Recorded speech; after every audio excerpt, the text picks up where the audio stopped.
Assalamualaikum dan selamat pagi semua. Kembali kita ke kelas sains tahun 6. Kita masih lagi dalam topik yang ketiga iaitu mikroorganisma bersama Teacher Azna. Hari ini kita akan sentuh kepada dua topik iaitu yang pertama, kesan buruk mikroorganisma dan yang kedua, kegunaan mikroorganisma. Okey, bersedia anak-anak? Standard pembelajaran kita pada hari ini 3.2.1 memerihalkan kesan buruk mikroorganisma melalui pemerhatian. 3.2.2 memerihalkan kegunaan mikroorganisma melalui pemerhatian menerusi pelbagai media. Okey, kita mulakan dengan kesan buruk mikroorganisma. Anak-anak boleh merujuk buku teks di muka surat 32 dan 33. Mari kita lihat kesan buruk yang pertama. Mikroorganisma boleh menyebabkan kerosakan makanan dan menyebabkan perubahan tekstur, rupa, bau dan rasa. Sebagai contoh, kalau awak lihat makan roti yang sudah lepas pada tari luput, akan terdapat kewujudan kulapuk di atas permukaan roti. Selain pada itu, contoh lain, nasi yang dibiarkan beberapa hari, dia akan berubah tekstur. Nasi itu akan menjadi lembik, berlendir dan akan mendatangkan bau dan rasa yang kurang menyenangkan. Seterusnya, mikroorganisma boleh menyebabkan keracunan makanan. Makanan yang dah terdedah akan dicemari oleh mikroorganisma. Bakteria seperti salmonella yang terdapat dalam makanan rosak akan membiak dan mengeluarkan toksit di dalam usus manusia, menyebabkan keracunan makanan. Jika anda mengalami keracunan makanan, anda akan rasa sakit perut. Seterusnya, yang ketiga, mikroorganisma boleh menyebabkan wabak penyakit iaitu penyakit berjangkit seperti konjungtivitis, tuberkulosis ataupun batuk kering, malaria dan juga kurap. Penyakit berjangkit ini akan berlaku melalui makanan, minuman, batuk atau sentuhan. Haiwan juga seperti lalat atau nyamuk boleh menyebabkan membawa mikroorganisma dan menyebabkan penyakit berjangkit berlaku. Dan akhir sekali, kesan buruk mikroorganisma ialah perebutan gigi. Bakteria dalam mulut kita boleh menyebabkan perebutan gigi. Asid yang terhasil di dalam mulut kita iaitu perubahan gula dan kanji dalam makanan berubah menjadi asid dan ini juga boleh menyebabkan perebutan gigi. Okey, seterusnya kita masuk bahagian kegunaan mikroorganisma. Anak-anak boleh merujuk buku teks muka surat 34 dan 35. Mikroorganisma seperti fungi, protozoa, alga dan bakteria memberikan faedah kepada hidupan lain. Kita akan tengok satu persatu. Yang pertama, kegunaannya dalam pembuatan makanan, kemudian kegunaan mikroorganisma dalam bidang perubatan dan akhir sekali kegunaan mikroorganisma dalam penguraian bahan organik. Mari kita lihat kegunaan mikroorganisma dalam pembuatan makanan. Bakteria digunakan untuk menghasilkan yogurt dan keju. Ini antara makanan dan minuman kegemaran awak kan? Awak jangan tak tahu, bakteria ni dapat membantu menghasilkan yogurt dan keju. Seterusnya, yeast digunakan dalam pembuatan roti, tapai dan tempe. Kalau awak nak tahu, terdapat juga beberapa jenis kuih muih yang menggunakan yeast untuk membantu pembuatannya seperti donat, apam. Ni semua memerlukan yeast. Okey. Kita lihat kegunaan mikroorganisma dalam bidang perubatan. Yang pertama, penghasilan antibiotik. Dan yang kedua, mikroorganisma digunakan dalam penghasilan vaksin.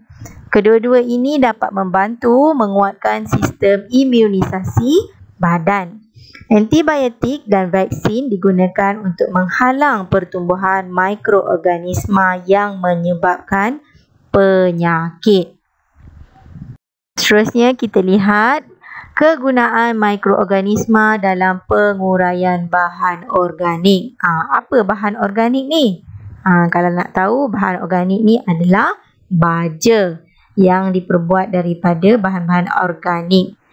Mikroorganisma akan merepukkan tinja ayam, tinja lembu atau tinja kambing yang digaulkan dengan serbuk kayu. Perebutan bahan ini membentuk baja organik. Kemudian kita gunakan untuk tumbuh-tumbuhan, menambahkan pertumbuhan kepada tumbuh-tumbuhan. Dan yang kedua, mikroorganisma ataupun bakteria digunakan untuk merawat sisa kumbahan dan memusnahkan sisa-sisa toksik yang terdapat di dalam loji kumbahan. Kita ada sedikit info mengenai bakteria baik.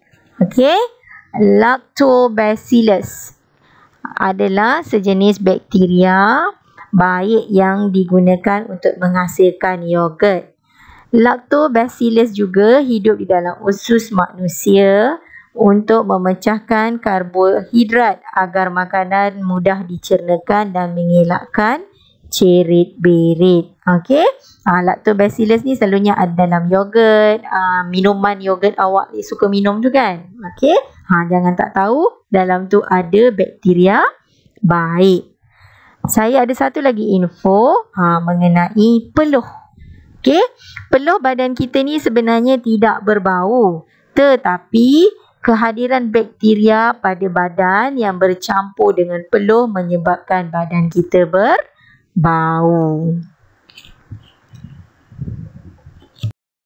Okey, kita teruskan lagi pembelajaran kita pada hari ini mengenai hidup sihat dan hidup sejahtera. Awak boleh rujuk muka surat 37, 38 dan 39. Okey. Amalan harian yang sihat dapat mencegah penyakit berjangkit dan disebabkan oleh penyebaran mikroorganisma. Standard pembelajaran kita pada hari ini 3.3.1, menjana idea tentang langkah-langkah mencegah penyakit berjangkit. 3.3.2, mempraktikkan amalan harian yang sihat untuk kesihatan diri dan mencegah penyakit berjangkit. Okey, seperti awak sedia maklum, sekarang negara kita sedang menghadapi pandemik COVID-19 dan kita disarankan untuk mengambil langkah berjaga-jaga demi mencegah penyakit ini. Kita digalakkan berada di rumah bagi memutuskan rangkaian COVID-19 ini. Okey, sebagai langkah pertama, anda semua perlu mencuci tangan sebelum makan. Dan anda juga perlu kerap mencuci tangan jika menyentuh apa-apa permukaan bila keluar dari rumah. Jika tak ada sabun, tiada air, anda perlu menggunakan hand sanitizer. Seterusnya, jika anda bersin atau batuk, anda perlu menutup mulut. Kemudian cuci tangan. Jika terdapat pesakit yang menghidapi penyakit berjangkit, pesakit ini perlu dikuarantinkan. Tidak boleh bergaul dengan orang luar. Seterusnya, anda tidak boleh berkongsi alatan peribadi sebagai contoh tuala, berus gigi dan sabun mandi. Dari segi penyediaan makanan pula, di rumah anda perlu menyediakan tempat penyediaan makanan yang perlu sentiasa dalam keadaan bersih dan teratur. Kemudian untuk air minuman, kita perlu memasak air sebelum diminum. bagi mematikan mikroorganisma dan bakteria di dalam air. Okey, seterusnya mari kita lihat amalan harian mencegah penyakit berjangkit. Yang pertama, anda perlu membasuh tangan ataupun mencuci tangan gunakan sabun dan juga air yang bersih. Seterusnya, elakkan makanan yang terdedah dan dihinggapi lalat. Pastikan makanan sentiasa ditutup dengan kemas. Jangan biarkan makanan terdedah. Seterusnya, anda perlu mandi menggunakan sabun atau antiseptik kerana sabun antiseptik ini dapat membersihkan badan dan menghilangkan kuman yang terdapat pada badan yang berpeluh. Kuman ini kalau tidak dihindari, ia akan boleh menyebabkan gatal-gatal dan penyakit kulit. Seterusnya, kita perlu memakai penutup hidung dan mulut semasa wabak penyakit yang merebak melalui udara seperti keadaan sekarang lah. Kita perlu memakai penutup hidung dan mulut jika keluar dari rumah dan bergerak di tempat awam. Cuba elakkan mendekati rakan-rakan atau orang yang dijangkiti penyakit berjangkit seperti konjungtivitis kerana ia boleh dijangkiti. Dan akhir sekali, tangan juga perlu dibersihkan menggunakan cecair pembasmi kuman yang diletakkan di hospital klinik ataupun sekarang ni di merata tempat dia dah letakkan cecair pembasmi kuman. Jadi awak perlu cuci tangan dan bersihkan tangan awak. Jika tak ada air atau sabun, awak boleh gunakan cecair pembasmi kuman. Jadi semua amalan tersebut mestilah dilakukan dalam kehidupan kita. Amalan harian yang sihat ini dapat menjamin kesihatan diri dan mencegah kita daripada dijangkiti penyakit. Okey, tugasan awak pada hari ini. Tugasan yang pertama, sila bina peta minda kesan buruk mikroorganisma. Kemudian tugasan yang kedua, sila bina peta minda kegunaan mikroorganisma. Awak boleh rujuk semula video ini tadi. Kedua-duanya telah ada, cuma salin sahaja dalam buku latihan, buku nota sains awak. Seterusnya, tugasan 3, senaraikan langkah-langkah pencegahan penyakit berjangkit, dan tugasan 4, senaraikan amalan harian untuk mencegah penyakit berjangkit. Untuk tugasan 3 dan 4, awak boleh rujuk muka surat 43. Anda hanya perlu salin semula dalam buku nota sains. Sekian saja pembelajaran kita pada hari ini. Tolong jaga diri anda, kita jaga kita. Jika anda sukakan video ini, jangan lupa like dan subscribe. Jumpa lagi. Bye.